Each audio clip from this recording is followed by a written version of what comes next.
Well, how to respond to the British Museum is a massive question, and obviously one that was pretty daunting for us. As soon as you go to the British Museum, of course, you're confronted with amazing works by other architects, including the original 1840 smirk, including the work completed by Foster & Partners in 2000. But the difference for us is our building is really a support facility. When you read the brief, it's quite interesting. It's like really heavy on logistics, storage, conservation, things like pest management, anoxia chambers. It's all the kind of support facilities that the museum use behind the scenes to put on the great exhibitions that they do. The site originally looked like the rear end of a Victorian hospital, if I could be honest. Kind of heart sank a little bit to think, gosh, we're not doing the big kind of entrance building sequence here, we're looking at something which I've now realised is immensely important.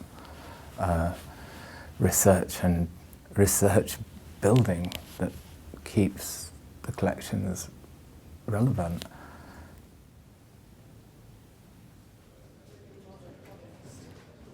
We knew very much from the briefing and all the tours around the building, the kind of things that they couldn't do because of their previous building. So conservation, for example, was in 9 workshops dotted around the museum, some of which were off-site.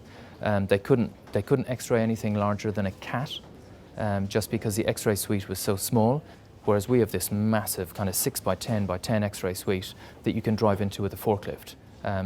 So seeing things like that in action is really amazing. It's kind of heartwarming.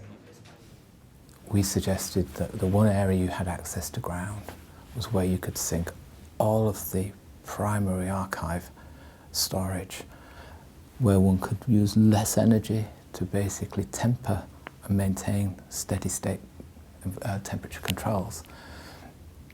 And then we would move all of the upper levels to have a special exhibitions that could take the whole site, big flexible space. And then up above, we could have all of the support areas which were for the conservation studios above.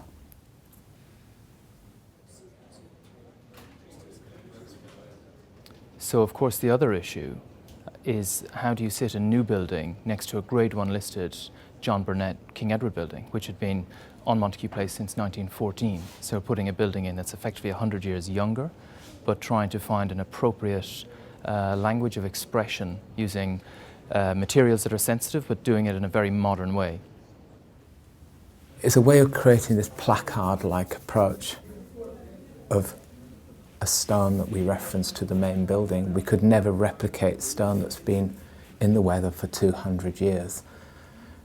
So we used the very heavy roach stone. You may see it, it's full of fossils. There's something rather nice about that because there's a lot of fossils kicking around down in the storage currently.